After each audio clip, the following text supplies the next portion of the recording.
years of excellence. Sun International Institute of Tourism and Management.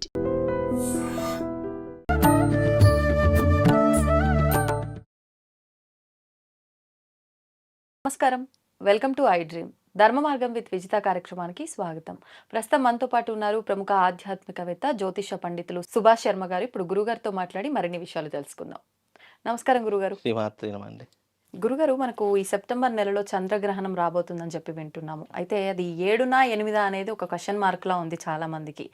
మళ్ళీ ఈసారి రాబోయేది చాలా పెద్ద గ్రహణము అని చెప్పి, చాలా రాశులు నక్షత్రాల వారిపైన ప్రభావం ఎక్కువగా ఉంటుంది అని చెప్తున్నారు. ఇంకా ప్రభావాన్ని మనం ఎలాగూ తగ్గించలేము, కానీ దానికి ఏదో ఒక పరిహారం చేసుకొని బయటపడే అవకాశం ఏదైనా ఉంటుంది కదా, అది కూడా వివరించండి. తప్పకుండా తెలియజేస్తాను. ముందుగా ప్రేక్షకులందరికీ శ్రీమాత్రే నమః, శ్రీ గురుభ్యో నమః. ఓం జ్ఞానినాంనపి చేతాంసి దేవి భగవతీ హిసా బలాయ కృషమోహాయ మహామాయ ప్రయశ్చతి. ఇప్పుడు రాబోయేటటువంటిది సెప్టెంబర్ 7వ తారీఖు సంపూర్ణ చంద్రగ్రహణం.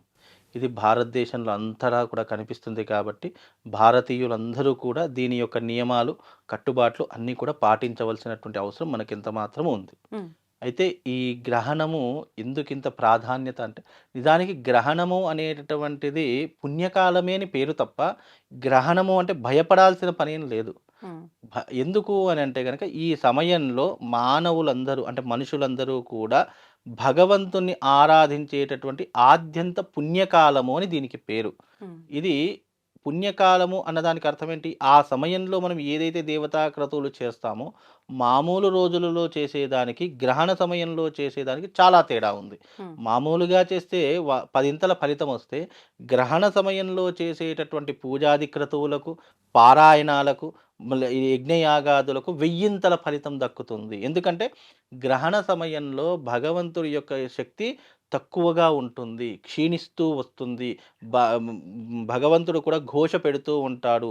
ఆ సమయంలో మనము చేసేటటువంటి పారాయణాలు, మనం చేసేటటువంటి యజ్ఞయాగాదులు, మనం చేసేటటువంటి జప తప హోమాది క్రతువులు భగవంతునికి శక్తినిచ్చేటటువంటివి.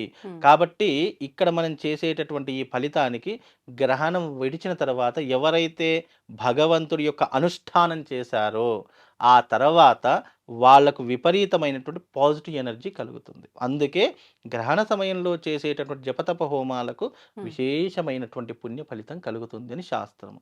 అలాగే ఈ గ్రహణం చంద్రగ్రహణం అంటే రాత్రి సమయంలో పట్టేటటువంటి గ్రహణం. ఏ సమయం నుంచి అన్నారు? రాత్రి 9:56 గ్రహణం ప్రారంభమవుతుంది. గ్రహణ వేద కాలము అనేటటువంటిది ఒకటి ఉంటుంది. ఈ గ్రహణ వేద కాలం మధ్యాహ్నం 1 గంటకు ప్రారంభమవుతుంది. గురుగారు, మరి ఇప్పుడు ఆ రోజున సమయం అంటే గ్రహణం ఏ సమయంకి మొదలయ్యి ఏ సమయంకి ఎండ్ అయిపోతుందో వివరించండి. మనకు గ్రహణ సమయం అనేటటువంటిది రాత్రి 9:56 ప్రారంభమవుతుంది. మధ్యరాత్రి అంటే తెల్లవారితే మధ్యరాత్రి 3:25 గ్రహణం ముగిసిపోతుంది. ఆద్యంత పుణ్యకాలము అనేటటువంటి ఒక మధ్యకాల సమయం ఉంటుంది. అది 1 గంటకు మధ్యకాల సమయం, అది ఆద్యంత పుణ్యకాలము. అంటే ఈ సమయాల్లో మామూలుగా న్యాచురల్గా ఏం ఆచరించాలి, ఈ సమయంలో ఏం చేస్తే మనకు శక్తి చైతన్యం పెరుగుతుందంటే, ఉపాసనా పరులు, అలాగే ఈ బ్రాహ్మణతులు గాయత్రి మంత్రాన్ని జపం చేసుకోవడము, మామూలు వాళ్ళు ఎవరైనా ఉంటే గనక గురు ఉపదేశ మంత్రం ఉన్నటువంటి వాళ్ళు గురు ఉపదేశ మంత్రాన్ని పాటించడము, మామూలు వాళ్ళు అంటే మామూలు సామాన్యమైనటువంటి వాళ్ళు ఈ యొక్క పుణ్యకాలాన్ని మనం దక్కించుకోవాలి అనే ఆశ ఉన్నటువంటి వాళ్ళు లలితా సహస్రనామ పారాయణం, విష్ణు సహస్రనామ పారాయణము, దేవి ఖడ్గమాల పారాయణము, లేదు అని అంటే గనక కనకధారా స్తోత్రం, ఇలా మీకు ఏదైతే అనుకూలంగా ఉంటుందో దాన్ని పఠించడం వల్ల మనకు ఎన్నో రకాలైనటువంటి పాజిటివ్ ఎనర్జీస్ అంటాము. నెగిటివ్ ఆరాని ఏ రకంగానే తగ్గించేటటువంటిది ఏదైతే ఉంటుందో అది పాజిటివ్ ఎనర్జీ అని పిలుస్తాము. ఆ పాజిటివ్ ఎనర్జీని మనం గెయిన్ చేసుకోగలుగుతాము. దాని ద్వారా మనం స్వయం శక్తి పెరుగుతూ ఉంటుంది. ఏం చేసినా కూడా అందులో విజయం సాధించేటటువంటి శక్తి సామర్థ్యాలు పెరుగుతాయి. మనం ఎక్కడికి వెళ్తే అక్కడ పాజిటివ్ ఎనర్జీ అనేటటువంటిది ఉత్పన్నమవుతూ ఉంటుంది. అందుకే తిథి వార నక్షత్ర ముహూర్త యోగ కరణాలు జ్యోతిష్యంలో ఎలాగైతే చెప్పబడిందో ఒక్కొక్క దానికి ప్రాధాన్యతను ఎలాగైతే సంతరించుకుందో ఈ 5 కలిపితే ఒక జ్యోతిష్యం అవుతుంది. ఆ జ్యోతిష్యంలో మనము ఈ 5 కాలాలను ఒకే సమయంలో ఆరాధించాలంటే అది గ్రహణ సమయంలో ఆరాధించుకోవచ్చు. ఆద్యంత పుణ్యకాలంలో చేసే ఏ జపతప హోమాలకైనా రెట్టింపు ఫలితం తప్పకుండా ఉంటుంది. అందులోనూ కొన్ని రాసుల వారికి శుభ ఫలితాలు, కొన్ని రాసుల వారికి అశుభ ఫలితాలు అనేటటువంటివి జ్యోతిష శాస్త్రంలో చెప్పినటువంటి విషయాలు. ఎందుకంటే గ్రహణ సమయం అనేటటువంటిది కొంతమందికి అదృష్టాన్ని కలిగిస్తే, మరికొంతమందికి కొన్ని రకాలైన ఇబ్బందులు కలిగిస్తాయని మనకు శాస్త్రం చెప్పినటువంటి అంశం అండి. మరి అంటే ఈసారి ఎటువంటి రాసులపైన, నక్షత్రాలపైన ప్రభావం ఉంది? ఎవరికి మంచి జరగబోతోందంటారు? అయితే ముందుగా ఈ గ్రహణం వల్ల కీడు ఎవరికి జరుగుతుందో చెప్తాను. ఇక మిగతా కీడు ఎవరికైతే జరుగుతుందో వాళ్ళకి కొంచెం బ్యాడ్ పొజిషన్. ఆ! మిగతా వాళ్ళందరికీ కూడా మధ్యమైన ఫలితాలు, మంచి ఫలితాలు అన్నట్టయ్యే అని లెక్క వేసుకోండి మనకు. ఓకే అండి. ముఖ్యంగా ఈ యొక్క గ్రహణం వల్ల 4 రాసుల వారికి, 2 నక్షత్రాల వారికి ఇబ్బందులు కలుగుతాయి. హ్మ్. ఈ యొక్క గ్రహణ సమయం అనేటటువంటిది శతభిష నక్షత్రంలో ప్రారంభమవుతుంది. హ్మ్. పూర్వాభాద్ర నక్షత్రంలో అంతమవుతుంది. శతభిష నక్షత్రంను ఈ యొక్క కుంభరాశిలో గ్రహణం ఏర్పడుతుంది. ఆ!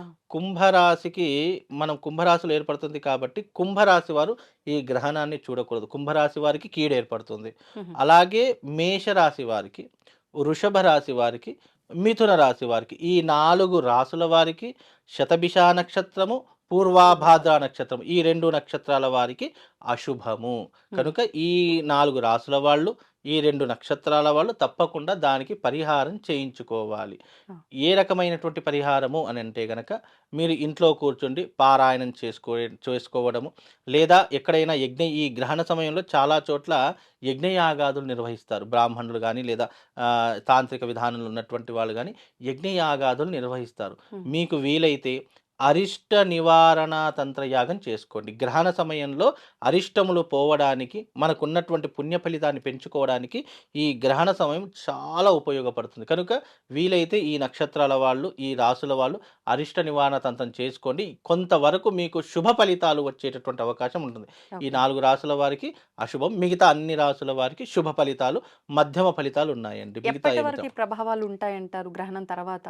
గ్రహణం తర్వాత అనేసరికి ఈ గ్రహణం యొక్క ప్రభావము 15 రోజుల లోపల గాని, హుహు. లేదా 45 రోజుల లోపల గాని దీని ప్రభావం అనేటటువంటిది మనిషి మీద పడేటటువంటి అవకాశం ఉంటుంది. మాక్సిమం హ్మ్. గ్రహణం విడిచిన తర్వాత, పట్టు స్నానం, విడుపు స్నానం చేసిన తర్వాత గ్రహణం అయిపోతుంది. ఇది మధ్యరాత్రి ఆ సమయంలో అందరూ పడుకొని ఉంటారు అవును. కాబట్టి తెల్లవారితే వీలైనంత వరకు చంద్రుడి ప్రతిమ, హ్మ్.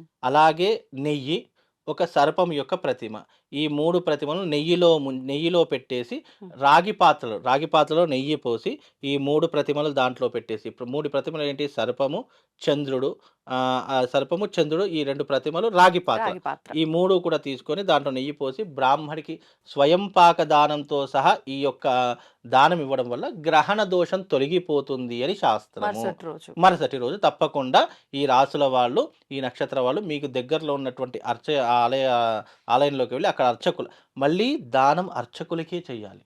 మళ్ళీ ఇదొకటి గూడా విన్నానండి. ఇప్పుడు మీరు చెప్పిన ఈ రాగి పాత్ర, ఈ ప్రతిమలేవైతే ఉన్నాయో, ఇవి మనం గ్రహణం పట్టక ముందే ప్రిపేర్ చేసి పెట్టుకొని ఉంచాలి కొత్త అనన్నారు. వాటికి తప్పు లేదండి. ఆ! కొత్త వాటికి తప్పు లేదు. అలాగే ఈ గ్రహణ సమయంలో తప్పకుండా గర్భిణీ స్త్రీలు నియమాలు పాటించాలి. ఎందుకంటే హ్మ్. మెయిన్ వాళ్ళ మీద ఎఫెక్ట్ పడుతుంది కాబట్టి గర్భిణీ స్త్రీలు నియమం పాటించండి. మామూలుగా తినేటటువంటి విషయాలు, ఆహార పదార్థాలు తినేటటువంటి విషయంలో ఆరోగ్యం బాగుండి, హ్మ్. అన్నీ బాగుండి ఉన్నటువంటి వాళ్ళు మధ్యాహ్నం 1 గంట వరకు, అంటే ఆరోగ్యం బాగుండి అనుష్ఠానం చేసేవాళ్ళు కొంతమంది ఉంటారు. అవును. దేవతార్చనలు, అనుష్ఠానం చేసేటటువంటి వాళ్ళు, మంత్రజపం చేసేటటువంటి వారు మధ్యాహ్నం 1 గంట వరకు భోజనాలు చేసేసుకోవాలి. హ్మ్. మళ్ళీ 1 గంట దాటితే ఎలాంటి భోజనాలు చేయకూడదు అని శాస్త్రం.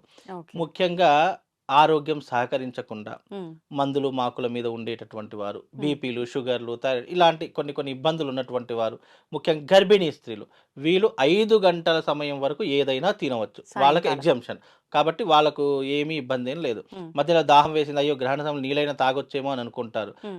నిజానికి నీళ్ళు కూడా తాగకూడదు. ఒకవేళ తాగాల్సి వచ్చినది ఉంటే గనక దాంట్లో తులసీ దళం వేసుకొని ఆ నీళ్ళని తాగండి. దానికి దోషం ఉండదు. హ్మ్. కాబట్టి మీరు ఒక బాటిల్‌లో గాని, నీటి బిందెలో గాని తులసి దళం వేసుకోండి. ఒకవేళ దాహం వేస్తే ఆ నీళ్లు తాగొచ్చు. దానికి దోషం లేదు. మరిప్పుడు చిన్న పిల్లలు అంటే పసిపిల్లలు, ఫీడింగ్ బేబీస్ వాళ్ళకేం ఉంటే ఉండదండి. వాళ్ళకేం వర్తించదు. వాళ్ళకసలు ఏమీ వర్తించదు. ఓకే. 5 సంవత్సరాల బిలో ఉన్నటువంటి పిల్లలకు హ్మ్. గ్రహణ దోషం ఏది వర్తించదు. వాళ్ళు యాజ్ ఇట్ ఈస్‌గా పాలు తీసుకోవచ్చు. లేదు అంటే మామూలు పడుకుంటే గనక వదిలేయొచ్చు. మిగతా వాళ్ళకి అసలు గ్రహణ దోషం అనేటటువంటిది ఉండదండి. పెద్దవాళ్ళకు.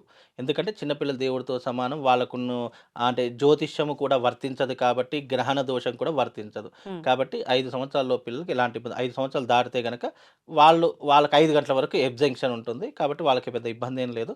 కాబట్టి ఈ నియమాలు పాటించుకోవాలండి. ధన్యవాదాలు గురుగారు. And for more videos, Please subscribe to iDream. Please subscribe to iDream. Please subscribe iDream. And please subscribe to iDream. For more videos, subscribe to iDream. please like, share, and subscribe to the channel. Congratulations, iDream. Subscribe to iDream. Subscribe to iDream.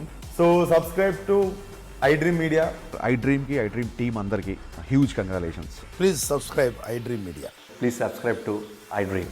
Subscribe iDream. Please subscribe to iDream. iDream అంటే నా కళల channel subscribe చేసుకున్న నోరు తిరుగుతలేదు మీరైతే గంట గుర్తు కొట్టండి. For more such videos, please subscribe to iDream. Subscribe to iDream. Please subscribe to iDream. Please subscribe iDream Media. Please do subscribe to iDream. Please subscribe to iDream Media. For best entertainment and information, please subscribe iDream. And don't forget to subscribe to iDream.